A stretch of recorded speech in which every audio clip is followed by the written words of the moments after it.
Hey, Boaz here from Next Pittsburgh. If you're like me, you've driven down the road and you've seen one of those giant domes full of salt and you've wondered what is going on in there. Well, today I'm getting some answers. I'm meeting with Jim, who's the supervisor here at District 2's maintenance facility. Correct.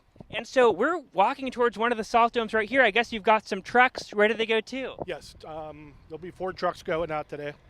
And you were saying that just a few days ago you had this refilled. So how much salt is in there now? 1,200 tons.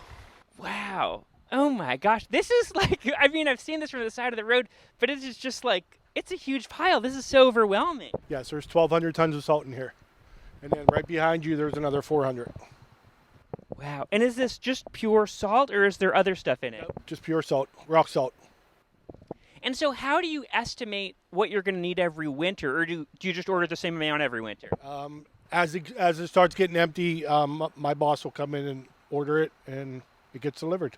Well, because a few weeks ago, I mean, there was snow and ice everywhere, and now today, of course, it's like beautiful weather and sunny. Correct. We will go through maybe 1 ton today. Yeah. Just on ice conditions. What does an ice condition mean? Water that's sitting on the road. Oh, I see. So just because it could potentially freeze overnight. Yes. Are you ever on your commute into work and you're like, oh, dang, we need more salt over here. I got to tell the guys. Yes. Yeah. Yeah, I'll call them and say, hey, we need to hit this road again, or we got to hit the road that I just drove on. Yeah. Yep.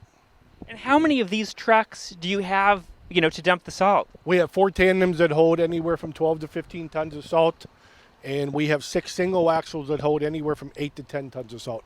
Now they're using this piece of equipment to break chunks up, because I guess sometimes when the salt arrives, it comes in these big chunks, and so this giant claw is going in there to break it up. It's so cool.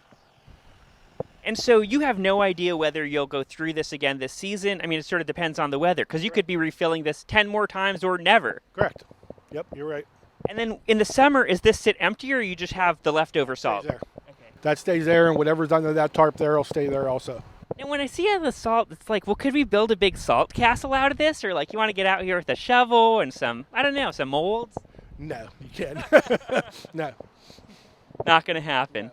Okay, well, we're going to see a few things happen today. So you said we're going to see them fill up a couple trucks with salt? 2 trucks with salt.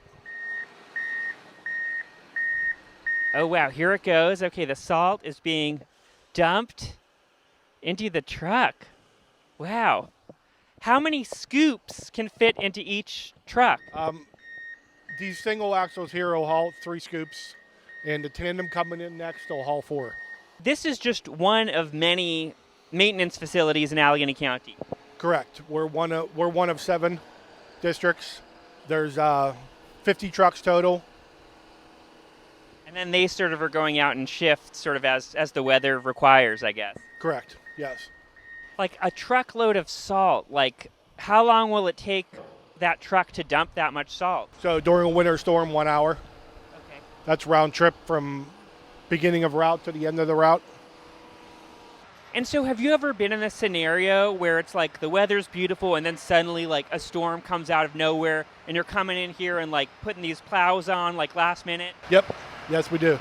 Like if you don't see it coming, like how quickly can you get stuff together and be out on the road spreading salt and plowing? These plows are all ready to go, so all the truck has to do, like you saw, is just pull in. I'll have a couple guys in there to hook the plows up, and they're out the door. Well, it's obvious these guys know what they're doing. They happened really fast. Yeah. Yeah, now she's going to lift up, and then she'll have to shut the truck off. What's that signal? You just put a finger up. So to lift the plow up in the air. So I'll lift it up. That is to back up.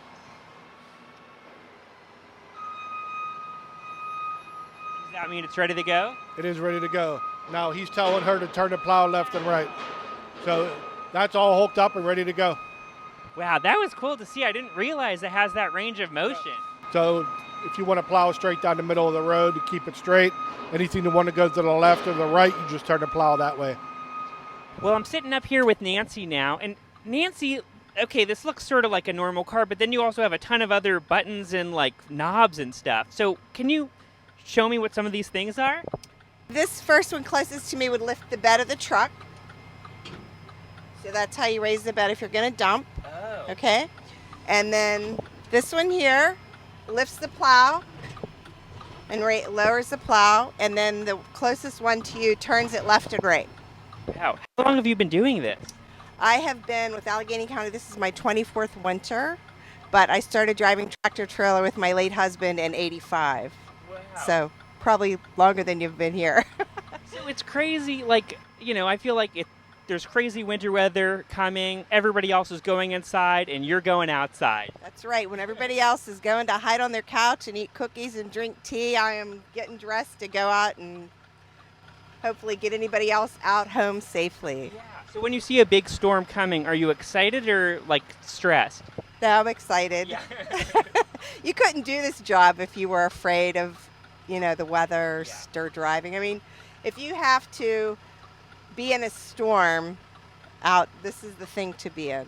Okay, we're in Jim's office now, and so what are we looking at over here? It's called My Geo tab, and you're able to track the trucks on whatever road they are on. We have 1085 out on the road right now, and you can see them actually driving up the road. Oh, wow, yeah, just moving right there, plugging along. Yep, and he is actually on West Main Street, which is down here in Carnegie. 1140, we'll track her, see where she's at. So she's over here at Campbell's Run Road, up that way. Gosh, well, Jim, thanks so much for showing us around and, showing us from beginning to end. And every time it snows, I'm going to be thinking about you and your team now. All right, thank you.